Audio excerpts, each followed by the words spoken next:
Olha só, não demorou nem mais com o segundo. Dei um pause e retomei novamente. Então vamos lá. Batismo.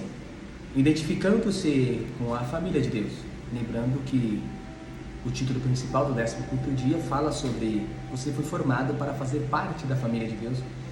E aqui nós vamos entender um pouquinho como isso acontece, né? Para fazer parte da família terrena, o nascimento inserido numa família já é o suficiente, independente se for biológico ou não. Você nasceu naquele ambiente, você se formou naquele ambiente, aquilo ali é a tua família. E muitas das vezes nós acabamos estendendo esse laço familiar aos vizinhos com que a gente convive, aos amigos que a gente cresceu desde a infância, ao tio, ao avô, aquelas pessoas próximas acabam se tornando parte da nossa família. Quantas vezes você já esteve no momento que você chega, olha, esse cara aqui é meu amigo, mas eu tenho ele como irmão. Essa pessoa aqui é meu amigo, mas eu tenho ele como pai, eu tenho ela como minha mãe e assim por diante. E é a mesma coisa que acontece aqui. Quando você se batiza, você é inserido numa outra família, aonde nessa família tem uma pessoa que você não se dá muito bem, entende? Uma pessoa que talvez você não goste muito, ou talvez você não é muito familiarizado com o time que ele torce, ou a forma como ele dá glória, a forma como ele louva, a forma como ele serve, qual a comunidade religiosa que ele frequenta, e aí você de certa forma não se dá muito bem. Por isso que é muito importante nós termos essa compreensão que o viver Cristo, que o servir Cristo e que o morar com Ele eternamente não está associado ao templo que você visita, aonde você ora, aonde você prega, aonde você frequenta, não faz sentido nenhum. Imagina, gente, se eu chego para vocês aqui e falar assim, olha, a partir de agora, um exemplo, tem um lugar que eu faço caminhada aqui, deixa eu ver, não sei se é Alameda Madeira, enfim, você sobe e acho muito curioso nesse bairro, a quantidade de igreja que tem é absurda, e é curioso também que as ruas, elas são as mesmas placas, né, que as placas das ruas também tem as placas das igrejas. Então você tem lá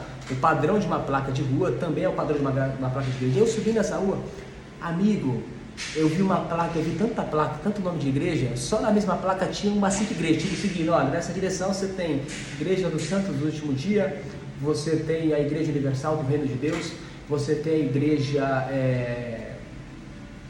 esqueci o nome, aí você tem a congregação, você tem só uma única placa tinha mais ou menos o nome de 5 igrejas. E a pergunta que eu te faço é, com tanta direção, qual que é o verdadeiro caminho? Você consegue dizer aí para você é capaz de dizer que, um exemplo, eu frequento a igreja A, logo a igreja B não serve? Você consegue dizer isso? Você é capaz de dizer isso?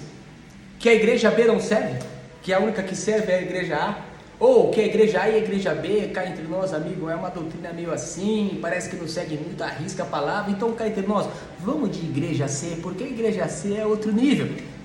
Faz algum sentido para você? Imagina você estando numa família, você consegue dividir quem realmente é pertencente à família e quem não é? A gente fala, olha, você é meu primo de 3º, 4º, 5º grau. E aí? Não é da tua família? Não pertence? Então imagina lá no último dia, Deus chega e fala assim, vamos fazer o seguinte, nós temos aqui subdivisões no céu. E eu não sei se vocês sabiam, talvez eu não tenha deixado escrito na palavra, mas eu tenho uma igreja eleita, eu tenho uma igreja assim que eu gosto muito, sabe? E assim, eu gosto daquele povo pentecostal. Então, cá entre nós, nenhum de vocês passaram no teste, mas o povo da Assembleia de Deus, meu amigo, pensa num povo fantástico, num povo que tem uma energia assim que toca nas minhas vestes. Então assim, o céu é meu, a decisão é minha, todo o resto fica de fora e só entra os da Assembleia. Ô amigo, faz algum sentido? Esse livro aqui, por exemplo, desse escritor, eu não me recordo de ao longo dele ele declarar que pertence a uma comunidade ou não, mas um livro tão grande, tão rico, faz algum sentido que a forma como ele foi tocado para escrever essa história, e se ele não pertencer à igreja C, ele vai ser desclassificado? Faz algum sentido para você? Por exemplo, na comunidade em que eu estive inserido por anos e anos, e ela é fantástica, aquele que a fundou também fundou uma outra. Aí eu pergunto, cá entre nós, vem aqui, você fundou duas, teve a revelação, a inspiração, mas qual que é a verdadeira? Me explica, porque eu quero seguir um caminho de verdade. Faz algum sentido para você? Não faz. Não faz. Decididamente não faz, querido. Não faz.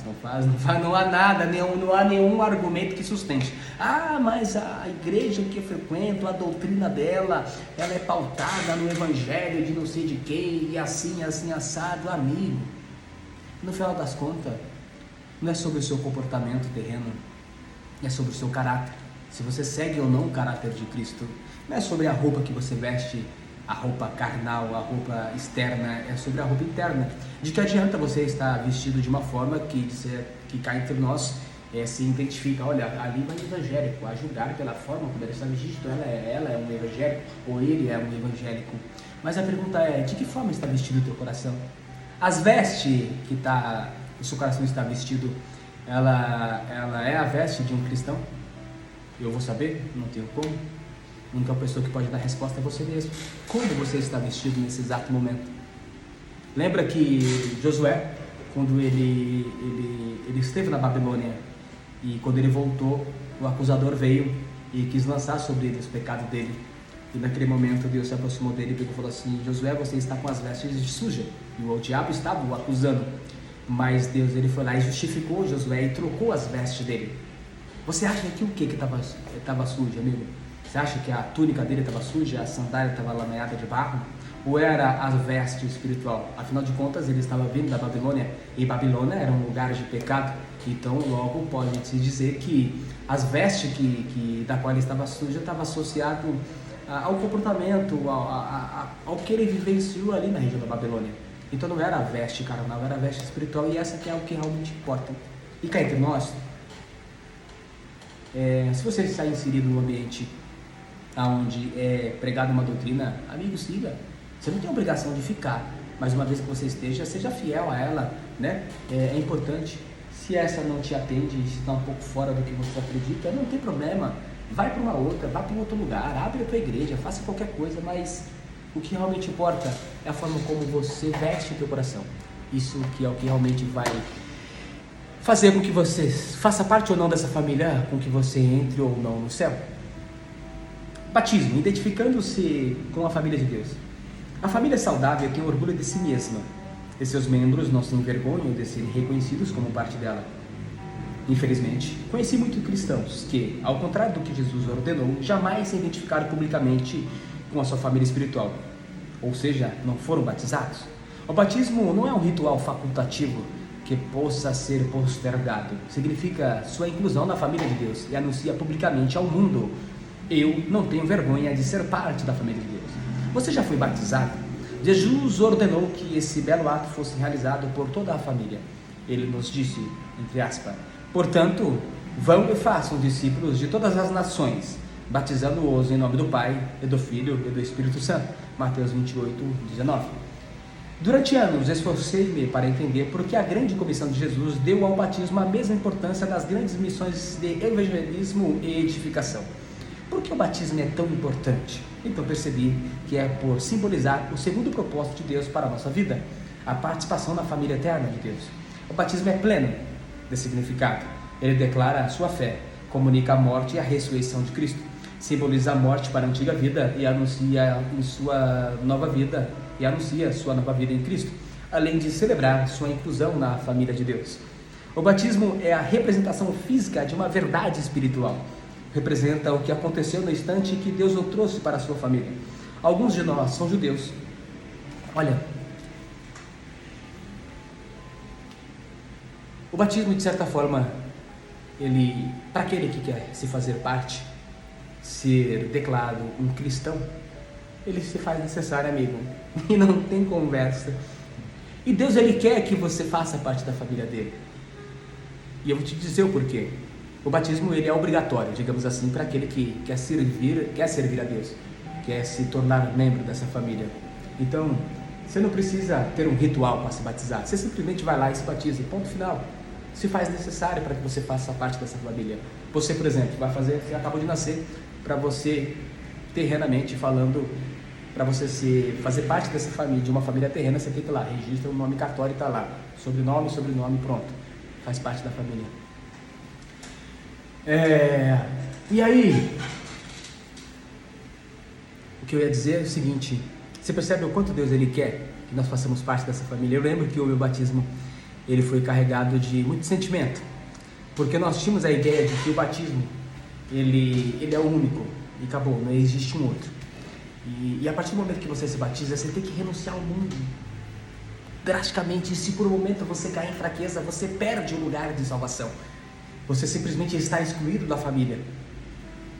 Mas não faz sentido, né? A gente tem um exemplo na Bíblia bem claro, que é a parábola do filho pródigo.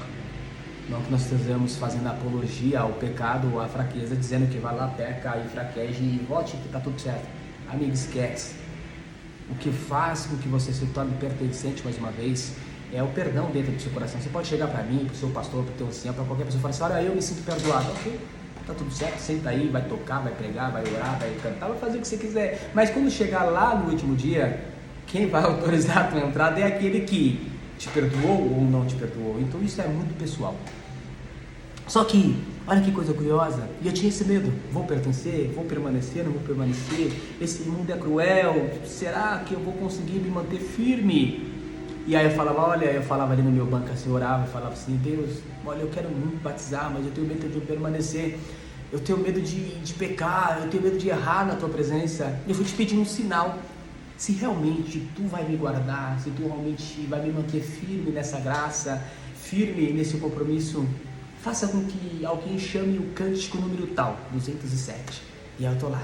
Daqui a pouco alguém lá do outro lado da igreja fala: hino 207. Aí eu falo: não acredito, ele me quer.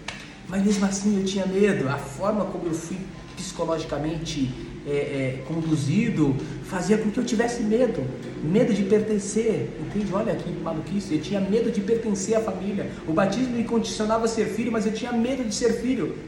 Olha que coisa maluca, eu tinha medo de ser filho de Deus. Hoje eu sei que o batismo é isso, mas naquela época eu não sabia que o batismo significava isso, que é você ser inserido na família, um ritual, digamos assim.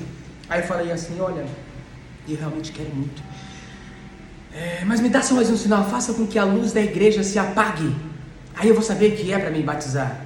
Amigos, acredito que aconteceu? A luz da igreja se apagou, e mesmo assim eu não levantei, porque eu falava: não adianta, eu não vou conseguir permanecer, é um caminho muito difícil, é uma trilha muito árdua, mas eu queria muito.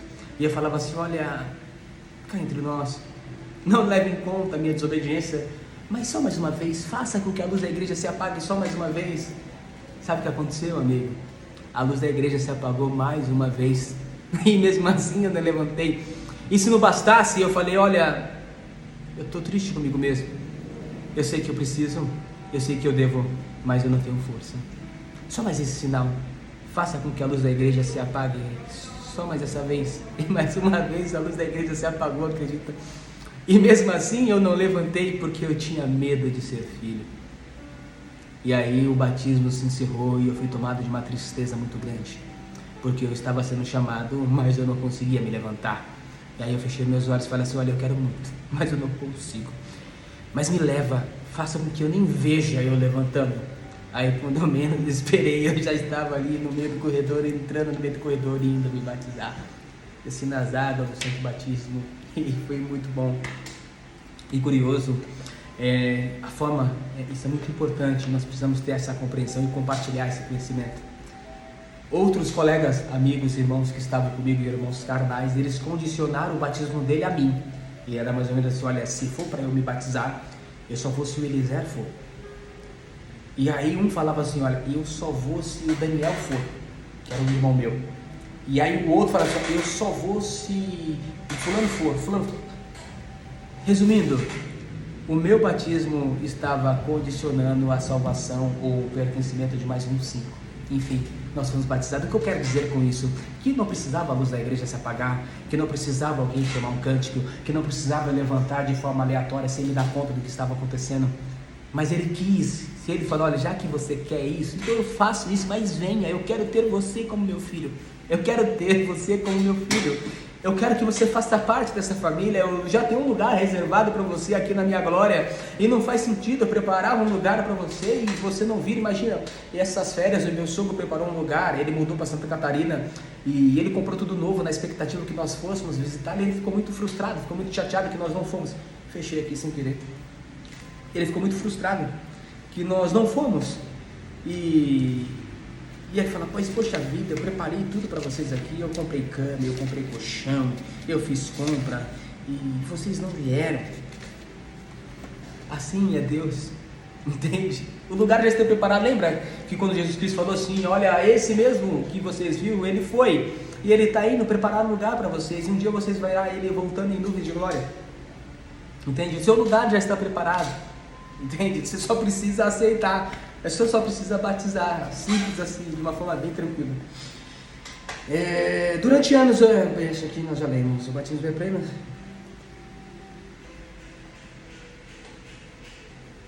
O batismo é a representação física de uma verdade espiritual. Representa o que aconteceu no instante que Deus o trouxe para a sua família. Alguns de nós, não judeus, alguns de nós são judeus, alguns são gentios, alguns são escravos e alguns são livres. Mas todos fomos batizados no corpo de Cristo pelo Espírito. E todos recebem o mesmo Espírito. 1 Coríntios 12, 13. O batismo não o torna membro da família de Deus. Somente a fé em Cristo faz isso. O batismo demonstra que você já faz parte da família de Deus. Assim, para permanecer, é preciso ter fé.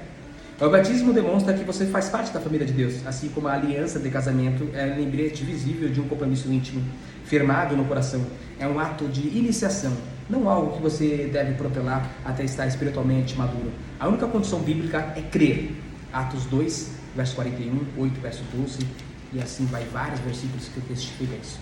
No Novo Testamento, as pessoas eram batizadas assim que criam. No Pentecoste, 3.000 pessoas foram batizadas no mesmo dia em que aceitaram Cristo. Em outro momento, um líder etíope foi batizado no mesmo instante em que se converteu. Paulo e Silas batizaram um carcereiro filipense e sua família à meia-noite. Não há nenhum caso de batismo adiado no Novo Testamento. Se você ainda não foi batizado com a expressão de sua fé em Cristo, faça isso o mais rápido possível, como Jesus ordenou. O maior privilégio da Bíblia. A Bíblia diz: Jesus e as pessoas que ele santificou pertencem todos à mesma família. Por isso, ele não se envergonha de chamá-lo irmãos e irmãs. Hebreus 2, verso 11. Deixe essa verdade maravilhosa entrar no seu coração. Você faz parte da família de Deus. E pelo fato de Jesus tê-lo feito santo, Deus tem orgulho de você. As palavras de Jesus são inequívocas.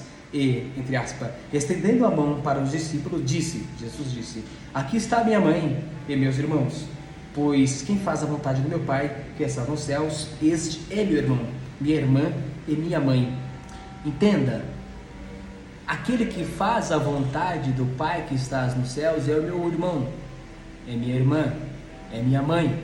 Não é aquele que faz parte de uma comunidade religiosa, é meu irmão, é minha mãe, é minha irmã. Não foi isso que foi dito. E isso é muito importante, porque muitas das vezes nós subtraímos a salvação de uma pessoa simplesmente porque ele olha, eu não me identifiquei com essa comunidade, eu vou para outra. E as pessoas falam: você adulterou pela fé, você adulterou com o Espírito Santo, você saiu daqui e foi para outro lugar. Cara, que maluquice é essa? Não faz sentido nenhum.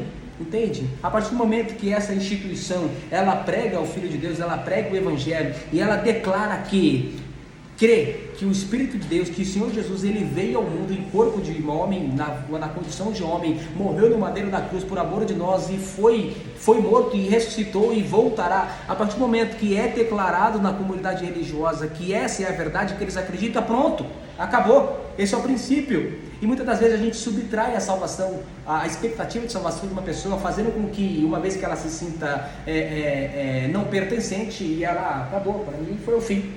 É o fim, acabou, para mim já deu. E assim, um atestado de óbito espiritual, simplesmente porque a ignorância de algumas pessoas faz com que ela acredite dessa forma. Não pode ser assim. Ser incluído na família de Deus é a maior honra e o maior privilégio que se pode receber. Não há nada que se compare. Sempre que você se sentir insignificante, desprezado ou inseguro, lembre-se daquele a quem você pertence. Pensando sobre meu propósito de vida, tema para reflexão: fui formado para pertencer à família de Deus.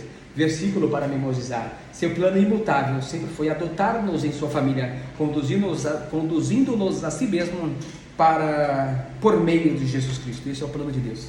Através da graça, através da morte, Ele criou toda essa situação para que nós fôssemos conduzidos a Ele na condição de filho. Agora a pergunta para meditar: como começar a tratar outros cristãos como membros da minha família? Simples. Acreditando que todos somos eleitos. E Ele não morreu exclusivamente só para você, ou só para mim, ou só para uma placa, ou só para uma comunidade. Ele morreu para todos, condicionou todos a alcançar a salvação, a viver o reino, desde que você batize. Isso é uma iniciação, e que você creia, e você tenha fé, e que você pratique, que você seja um autêntico cristão, que você fale abertamente de Jesus Cristo, nem tem vergonha. Você não pode ter vergonha de falar de Cristo, entende? Não pode ter vergonha de falar de Cristo, você tem que ter orgulho. E aí sim, você está eleito, está condicionado, está batizado, pronto para entrar no reino da glória de Deus. Ok, queridos, esse foi o 15º dia, a segunda parte, e amanhã nós leremos o 16º dia, que diz o que realmente importa. Quer saber? Então amanhã, não perca, entra aí nesse canal, se inscreva, compartilha, irmão, irmã, compartilha. Essa mensagem precisa chegar a outras pessoas, entende? Essa mensagem precisa chegar a outras pessoas. Ou simplesmente não compartilha isso, faça um vídeo você mesmo falando de Cristo e mande para alguém, entende? Mande, compartilhe a palavra. Isso faz bem, edifica a alma e alegra o coração do nosso Deus. Um grande abraço e até amanhã.